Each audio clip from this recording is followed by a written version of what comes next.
ഒരു ബ്രാൻഡിൻ്റെ ലെവലിലേക്ക് മാറണമെന്നുണ്ടെങ്കിൽ ഏകദേശം ഒരു 25-30 വർഷമൊക്കെയാണ് എടുത്തിട്ടുണ്ടായിരുന്നത്. ഇന്ന് 6 മാസം മുതൽ 1.5 വർഷം വരെ മതി ഒരു ബ്രാൻഡ് ആ ഒരു ഹൈപ്പിലോട്ട് എത്തിക്കാൻ വേണ്ടിയിട്ട്.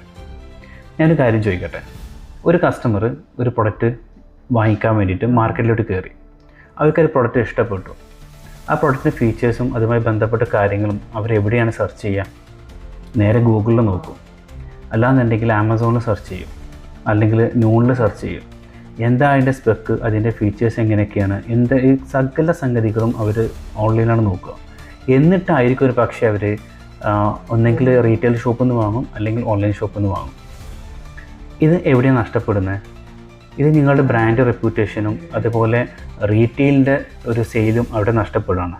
ഇവിടെ ഇല്ലയെന്നുണ്ടെങ്കിൽ, ഓൺലൈൻ പ്രസൻസ് ഇല്ലയെന്നുണ്ടെങ്കിൽ.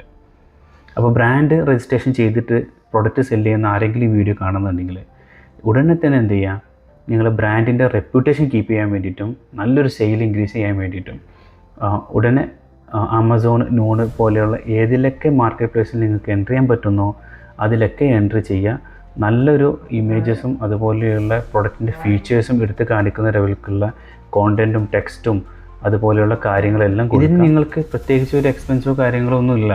നിങ്ങൾക്ക് ഓൾറെഡി റീറ്റെയിൽ സ്റ്റോർ ഉണ്ട്, ബ്രാൻഡ് രജിസ്ട്രേഷൻ സർട്ടിഫിക്കറ്റ് ഉണ്ട്, പ്രൊഡക്റ്റ് ഉണ്ട്, പ്രൊഡക്റ്റിൻ്റെ ഫോട്ടോ ഉണ്ട്, എല്ലാവിധ സംവിധാനങ്ങളുണ്ട്. എന്നിട്ട് പല ആളുകളും ഇതിൻ്റെ ഡെപ്ത് മനസ്സിലാക്കാതെ ഇപ്പോഴും റീറ്റെയിൽ ലെവലിലേക്ക് ഇങ്ങനെ ഓടി നടക്കുന്നുണ്ട്.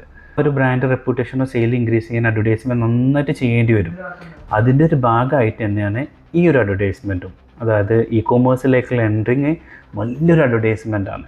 കാരണം മില്യൺസ് കണക്കിന് വിസിറ്റേഴ്സാണ് ഓരോ ദിവസവും ഇതുപോലെ കൊമേഴ്സ് പ്ലാറ്റ്ഫോമിലോട്ട് കൊമേഴ്സിലോട്ട് എൻട്രി ചെയ്യുന്നത്, വിസിറ്റ് ചെയ്യുന്നത്. അപ്പോൾ ബ്രാൻഡ് രജിസ്റ്റർ ചെയ്ത ആരെങ്കിലും വീഡിയോ കാണുന്നുണ്ടെങ്കിൽ അവർക്കൊരു ഇതും ഉപകാരപ്പെടുന്നു വിചാരിക്കുന്നു. ബൈ.